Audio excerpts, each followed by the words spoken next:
반갑습니다. 오늘 공화당 전당대회에서 트럼프의 전기차 의무화 폐지 발언으로 인해서 상당한 변동성이 발생한 날입니다. 이와 관련된 내용을 살펴보고 도대체 전기차 의무화가 무엇인지도 정리하겠습니다. 나는 당선 첫날 전기차 의무화를 종료하여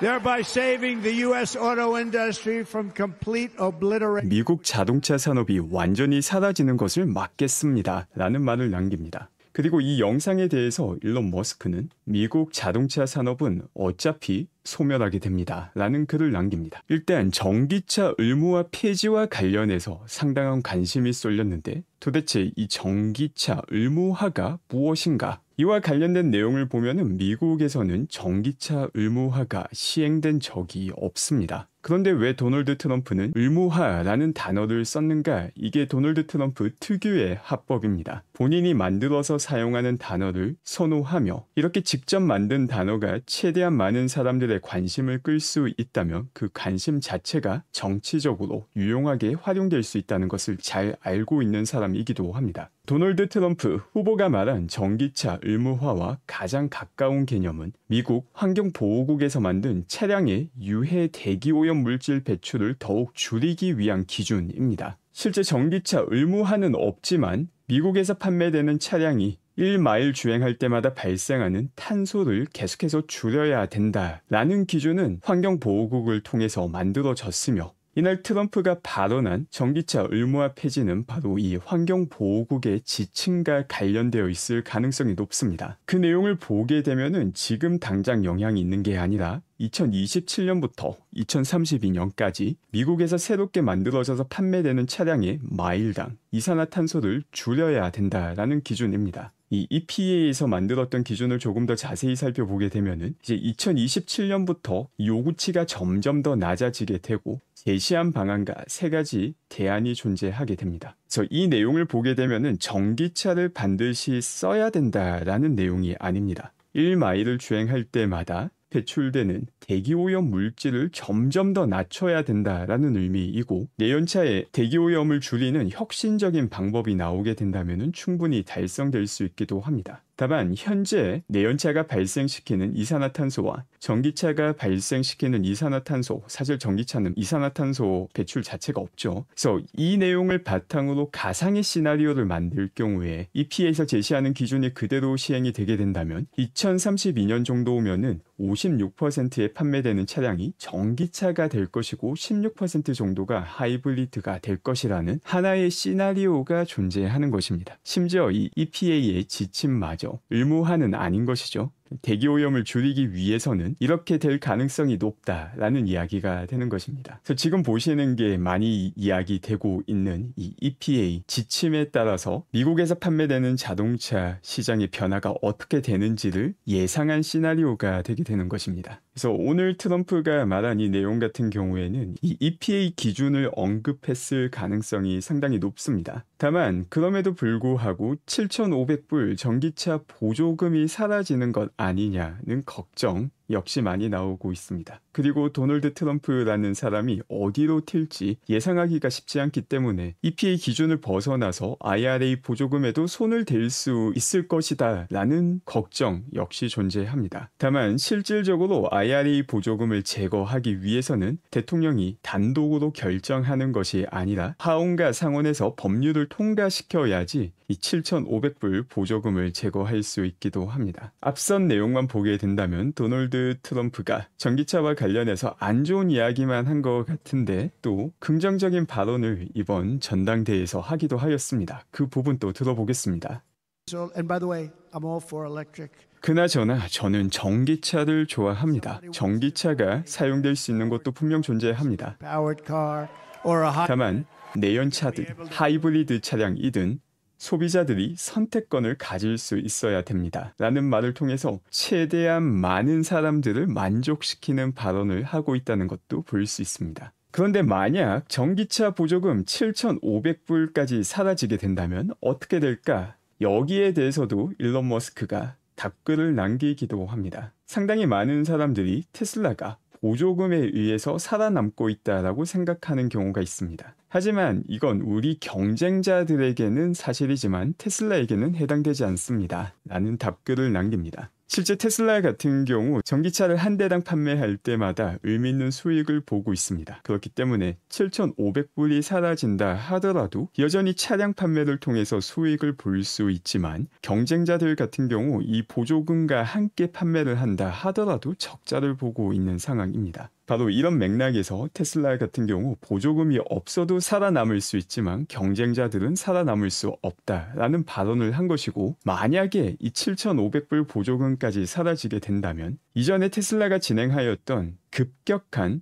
차량 판매가 인하 효과를 다시 한 번 더 보게 되는 것입니다. 테슬라가 차량 판매가를 급격하게 인하함으로써 테슬라 역시 타격이 있었습니다. 물론 판매 가격을 낮추기 이전보다 더욱더 많은 차량을 판매할 수 있게 되었지만 마진이 급격히 줄어드는 효과를 분명 보았습니다. 그런데 경쟁자들 같은 경우에는 조금이나마 수익 전환을 기대하던 기업들마저 판매가를 낮춤으로 인해서 적자 폭이 훨씬 더 커지고 흑자 전환이 점점 더 어려워지는 모습을 보기도 하였습니다. 그래서 미국에서 진행되고 있는 이 7,500불 보조금이 사라지게 된다면 다른 전기차 기업들에게 아주 큰 타격이 갈 뿐만이 아니라 현재 하이브리드가 마치 인기를 얻고 있는 것처럼 보이고 있는데, 이 하이브리드 같은 경우도 7,500불 보조금을 달성하기가 훨씬 더 쉬운 조건이기 때문에 아주 큰 타격을 입게 됩니다. 일단 지금까지 내용을 정리해 보면은 도널드 트럼프 대통령이 말을 하였던 전기차 의무화 폐지, 일단 보조금과 직접적으로 연결이 되지는 않습니다. 보조금과 의무화가 당연히 다른 이야기이기 때문이고, 실제 미국에서 전기차 의무화가 존재한 적이 없지만 EPA를 통해서 마일당 탄소 배출량을 줄이는 기준은 존재하였죠. 그렇기 때문에 이 보조금과 직접적으로 연결된 발언은 아니지만 만에 하나 도널드 트럼프가 미래의 전기차 보조금을 제거하게 된다면 테슬라 같은 경우 상대적으로 타격을 덜 받게 되고 경쟁 기업들 같은 경우 파산 확률이 훨씬 더 올라가게 됩니다. 그렇지만 테슬라도 분명 타격은 받게 됩니다. 마치 앞서 봤던 테슬라 판매가를 급격하게 인하하였을 때 마진이 줄어든 효과를 다시 한 번 더 볼 수밖에 없는 상황은 오게 됩니다. 그리고 이를 대표적으로 잘 보여주는 게 바로 이 유럽에서 전기차 판매량 자료이기도 합니다. 독일 같은 경우 올해 작년과 비교했을 때 16% 전반적인 전기차 판매량이 급감하게 되었는데, 바로 이 이유가 전기차 보조금이 제거가 되었기 때문이고, 이게 16%이지만 유럽에서 독일이 가장 큰 전기차 시장을 가지고 있었기 때문에 절대적인 전기차 판매 수치로 보게 된다면 아주 많은 양이 줄어들었다는 것을 볼 수 있습니다. 그렇기 때문에 미국에서도 이 7,500불 보조금이 사라지게 된다면 테슬라에서도 분명 판매되는 전기차 수치는 부정적으로 영향을 받을 수 있는 상황입니다. 하지만 장기적으로 본다면 테슬라가 이 시장을 더욱더 크게 독점할 수밖에 없는 환경이 시작되는 것도 사실입니다. 이게 참 여러 가지 함의가 많이 들어가 있는 내용이죠. 테슬라에서 가격 인하를 진행할 때도 그때도 똑같은 이야기를 진행했었지만 장기적으로 봤을 때 테슬라에게 분명 유리하지만 또 시장은 단기적인 어닝에 초점을 맞추기 때문에 분명 테슬라에게 유리하게 장기적인 구도가 만들어진다 하더라도 1년, 2년 정도 어닝에 피해가 있으면 또 주가에는 단기적으로 부정적인 영향을 줬다라는 것도 과거에 보기도 하였습니다. 그래서 가능성은 낮지만 도널드 트럼프가 정말 전기차 보조금에까지 손을 대게 된다면 단기적으로는 부정적인 효과도 분명 올 수 있지만 장기적으로 테슬라가 오히려 더 큰 주도권을 갖게 된다라는 점은 아주 명확하기도 합니다. 그 밖에 오늘 참 상상도 하지 못한 일이 벌어지기도 하였습니다. 이 사이버 안보를 담당하는 클라우드 스트라이크라는 회사에서 문제가 생겨서 전 세계에서 난리가 났습니다. 윈도우 같은 경우 블루 스크린이 뜨기도 하였고 많은 은행과 또 공공기관에서도 오류가 발생하기도 하였습니다. 테슬라 같은 경우 자체적으로 사용하고 있던 클라우드 스트라이크를 제거함으로써 문제가 없다라고 일론 머스크가 밝혔지만 그럼에도 불구하고 오늘 테슬라 공장 가동에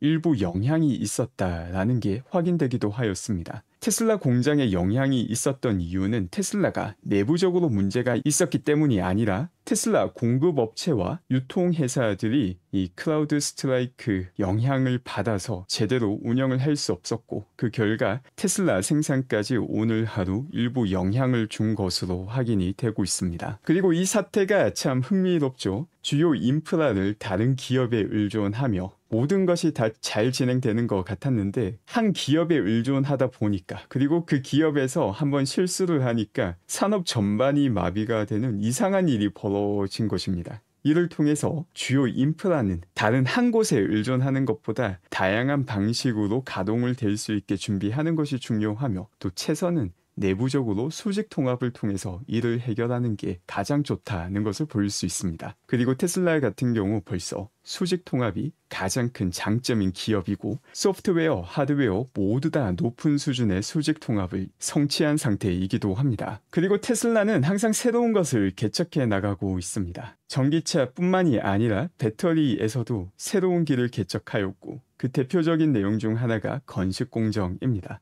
그리고 최근 들어서 다른 배터리 제조사들도 이 건식 공정을 시작하겠다라는 뉴스가 나오고 있습니다. LG 같은 경우 이제 시범 라인을 올해부터 돌리고 2028년부터 상업화된 라인을 완성하겠다라는 계획을 밝혔습니다. 그런데 테슬라 같은 경우 이 건식 공정 시범 라인을 5년 전에 가동을 시작했습니다. 현재 4680을 통해서 사이버 트럭을 생산하고 있고 테슬라가 자체적으로 만들고 있는 4680 벌써 건식 공정이 음극에서는 사용되고 있기도 합니다. 이게 항상 같은 패턴이 반복이 되고 있습니다. 테슬라가 처음 시작한 기가프레스 역시 처음에는 문제가 많다라고 했는데 산업 전반으로 퍼져나가고 있으며 테슬라가 가지고 있는 OTA 소프트웨어 업데이트 역시 점점 더 많은 기업이 따라하고자 하고 있지만 수직 통합이 되어 있지 않기 때문에 제대로 따라하고 있지 못하는 상황이기도 합니다. 또 똑같은 일이 테슬라가 시작한 배터리 건식 공정에서도 그대로 일어나고 있는 걸 볼 수 있으며 어떻게 매년 같은 일이 반복되지만 또 항상 비슷한 형태의 노이즈 역시 따라오게 됩니다. 테슬라가 최고가 아니라 다른 기업에서 더 잘하게 될 것이다. 건식 공정과 관련해서도 반드시 또 나오게 될 것입니다. 그리고 중국 전기차 보조주행 사고와 관련된 영상을 도키님께서 공유해 주시기도 하였습니다. 알리바바가 투자한 회사의 전기차 보조주행인데 이 영상을 보게 되면은 단순한 커브를 제대로 돌지 못해서 사고가 나는 모습이 확인이 되었습니다.